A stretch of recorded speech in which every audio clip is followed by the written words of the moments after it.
You tried to replace it instead of facing it. And because you tried to replace it, you never erased it. It was deeply rooted, deeply rooted. And because of that, and from that, the pain will forever control you. And that's why this video may be just for you. Let's talk about it. Ain't nothing wrong with you. Just remember you're special. Feeling hopeless and alone, just remember there's always God there to be there to help you. Put in effort, make mistakes. No one on this earth is perfect. Trial and tribulations both in life are guaranteed, but in the end it's all worth it. I'm hoping and I'm praying. This is something relatable and the words are beneficial when someone out there can understand what I'm saying. Mind, muscle, motivation. Let's stop playing. Share it with the nation. Y'all know what time it is. It's mind, muscle, spirit, motivation. Look, this is serious. This is a serious subject, serious topic. So let's dive right into it. Look, we all have different trauma, different pain, and we think that it's no longer there. We think it no longer exists. But this is what we as people do. This is what I do, okay? Since whoever's watching this may be so far better and different. Look, I acknowledge my flaws. I acknowledge my faults. And this is something that I try to do when it comes to pain. I replace it. I don't always erase it. I know this because at some point in time in life, I will revert back to it. I don't know why, but it always happens. And that's how I know that it is still there. Deeply rooted, it's still there. So what I'm saying is we as people, we try to replace our pain. Drinking, going out, getting around. Hopefully you know what that means. These things don't happen just from the moment that we enjoy and love so much. It is something else that makes us turn to that. And if there isn't, after a while, it's going to get boring anyway. So, and I've said that before, but we got to be honest. We just got to be honest. And I'll start with myself. Look, it's funny when people say words don't hurt you and sticks and stones may break your bones. I said that backwards, but you know what I mean. Look, words do hurt you, okay? I don't care who you are. If somebody says something repeatedly to you, you're not going to forget it. And you're going to feel some type of way. Hurt can also be transitioned into anger and pain. So understand that people who are angry, they're hurt. In some area in their life, they're hurt. And that's why they always walk around angry and in pain and just never happy. Because somewhere inside, internally, they're hurt. We got to be honest. We got to face it, okay? So listen, I've had relationships where I really wanted to be accepted, right? And I'm talking about intimate relationships, not friendships. They come and go. I mean, both of them do. But when it comes to intimate relationships with a significant other, with a female, I've always wanted to be accepted into the family because I was always hidden. Now, me, myself, personally, I tried to hide. But it's not even funny. The female kept me hidden. They didn't want me around. Whether maybe it was their family didn't want them to be diverse when it comes to relationships. Because, there's some people who really want their kids to only be in the same type of ethnicity. But whatever it may be, I was never fully accepted into the family. So the one time that the one time that they actually introduced me and I was presented, I wasn't fully accepted. Right away, I was assumed to be a thug just because of how I carried myself. And let me remind you, I am still in the army and I'm still being called a thug. What do you know? So I was called that. Uh, I'm going to be honest.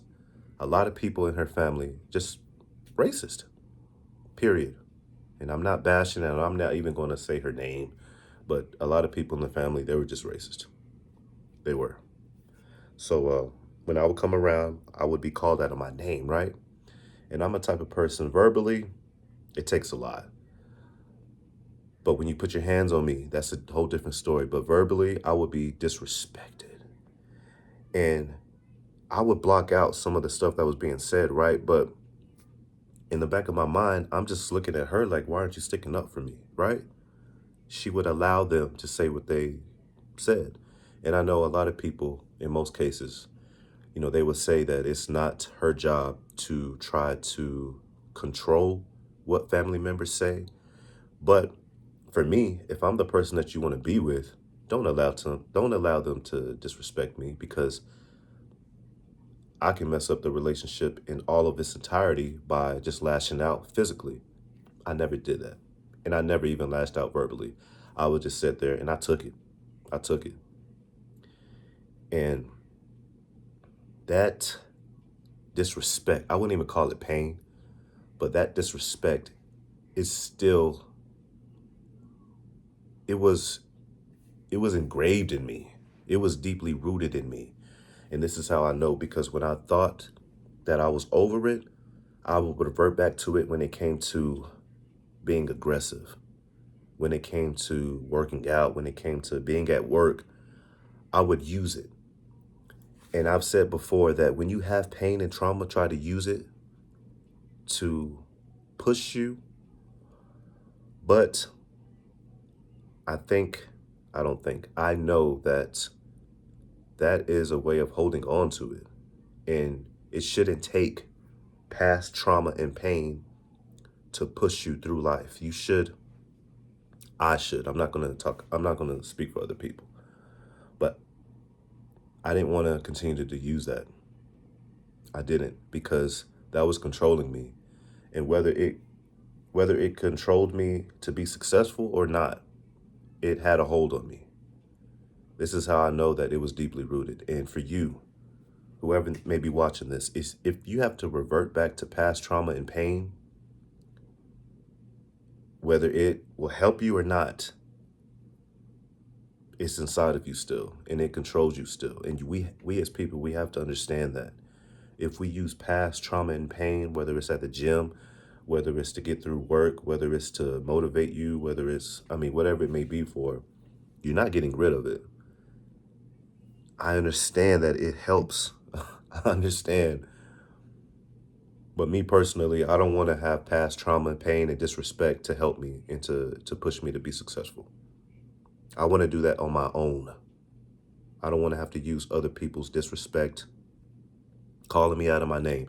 And listen, when I say calling me out of my name, I'm not talking about being called, BITCH or these common names. I'm talking about the racist disrespect, the NIGGER, you know what I mean? Um, the jokes that had to do with my ancestors being in picking cotton, the disrespect, people. I took that. Believe it or not, I took it, and I let my love for her cause me to allow disrespect. Do not ever let yourself do that, because that is setting a culture that when you come around, they can say whatever.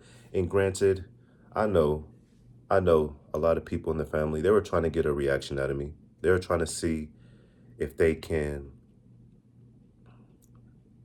when I try to dive into the mind of people who want a reaction out of you, they're trying to see what they can get away with.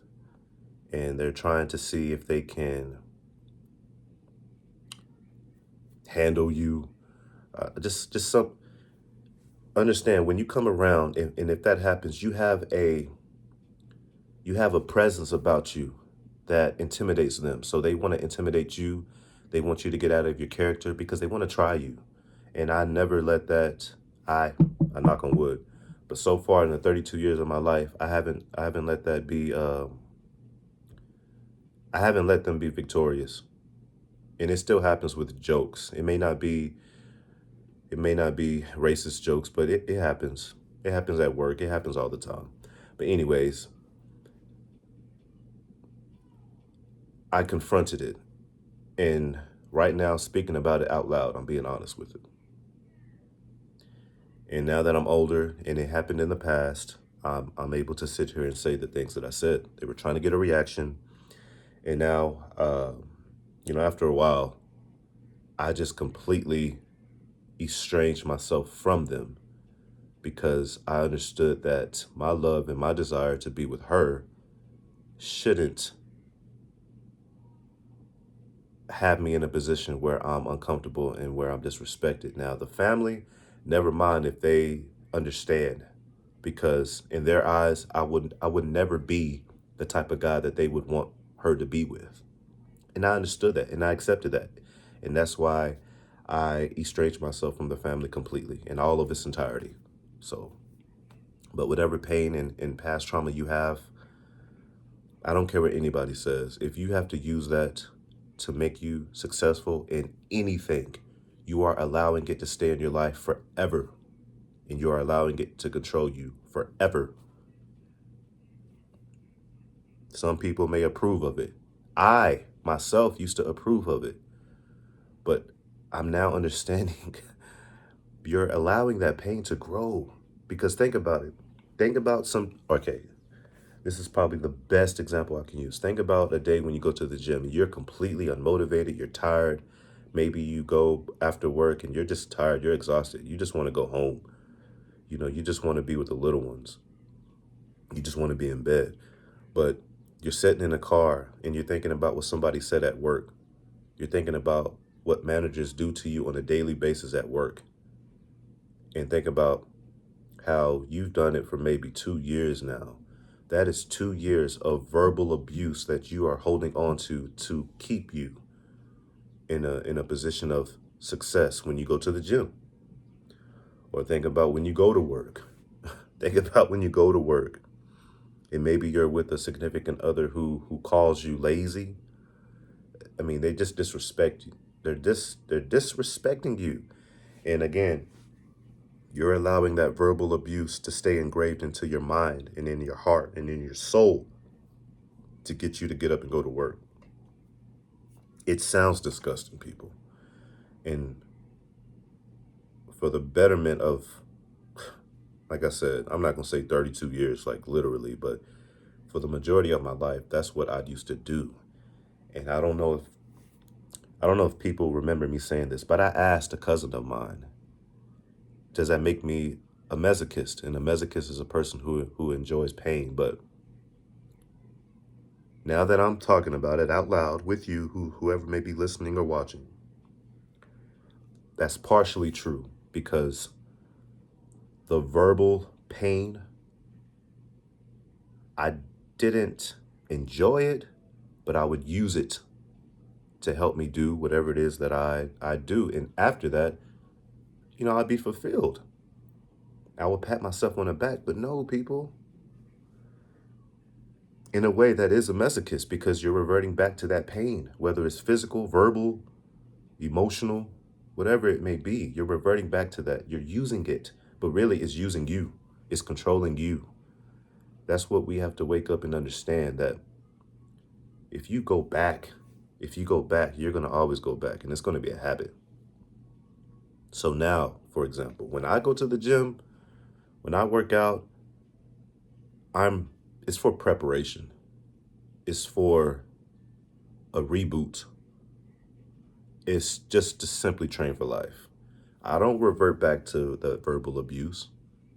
I don't revert back to that disrespect. If anything, when I'm working out, I'm trying to get rid of it. I'm trying to face it head on, and I'm trying to understand that that originated somewhere else, and that is not my problem. It's not. And when I'm working out now, and when I go to work now, whatever I may be doing when I'm unmotivated, I don't revert back to that. Instead, I accept that it happened, and I let it go. And every time it tries to make its way back, because you can have something that's similar. You can have a disrespect that may be similar. It may not be exactly what it was before, but it may be similar to what was said. It may be similar to what was originally felt. So it tried to make its way back, but I give that thing an elbow and I drop it right on his back and I step over it and I keep on walking. And that's what you got to do too. Again, I was all for using pain to push you. But if it's from the past, leave it in the past. Don't be in a tug of war. Don't be in a tug of war because the people that hurt you verbally, physically, emotionally, whatever, the people that hurt you, they're living their life and they moved on. But you're being completely controlled by them and they don't even know. And it may not even be what they want, but you're allowing it. You're allowing it because in your mind, it's for good use and it's not. You're now abusing yourself by holding on to it, by replaying those words, replaying those actions that was done to you. You're replaying it over and over. You're pressing rewind to try to learn, but you're not learning anything. You're not getting anything from it. It hurts you, period. I'm not going to continue to advocate using hurt and pain to push you to success, whatever it may be.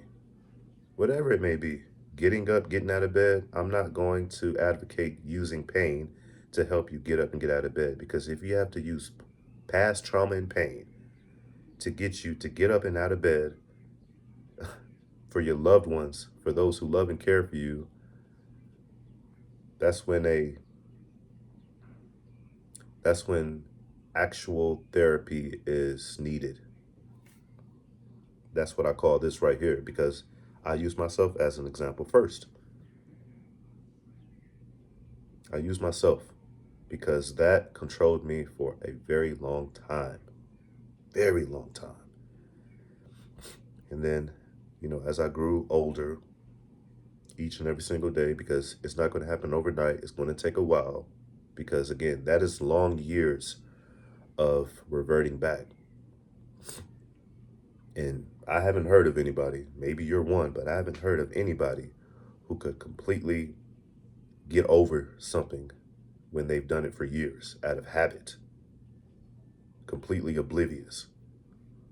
And now when it comes to friendships, again, I'll use myself as an example. I built up a habit of just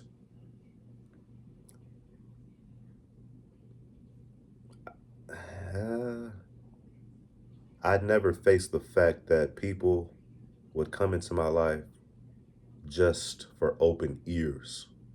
Again, I would advocate, I do advocate listening to people's problems, but when they come to you only for that,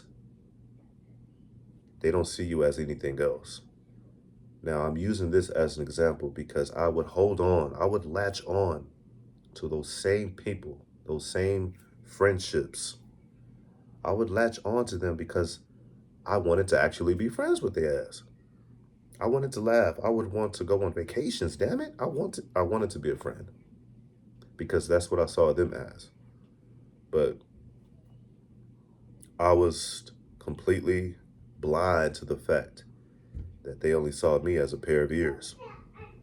Because even when I wanted to give my 2 cents, they would just keep talking.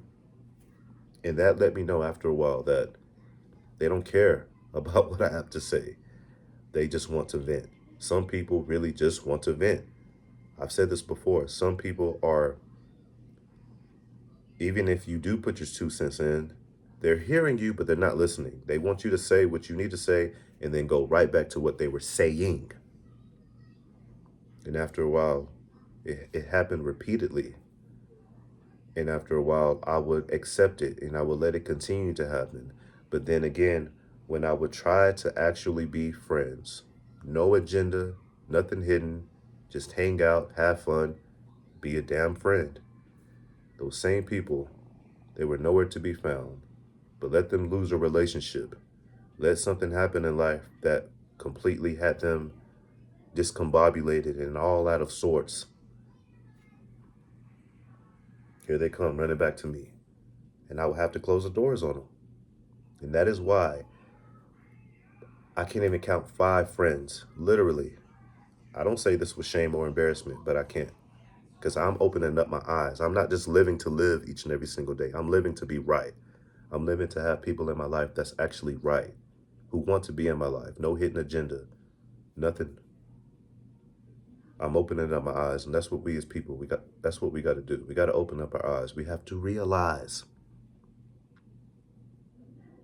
if you want the right relationships, if you want the right friendships, if you want what's right, you have to face it head on. Don't turn your back for a while and then try to be side blinded by it. Face it head on and realize it's mind, muscle, spirit, motivation. Like, subscribe, share. Completely interrupted. You already know who it is. Get into the camera, let them see you. That's what you want anyway. Hey, until next time, hey, let's continue to get better together forever. Again, mind, muscle, spirit, motivation. We out. Peace.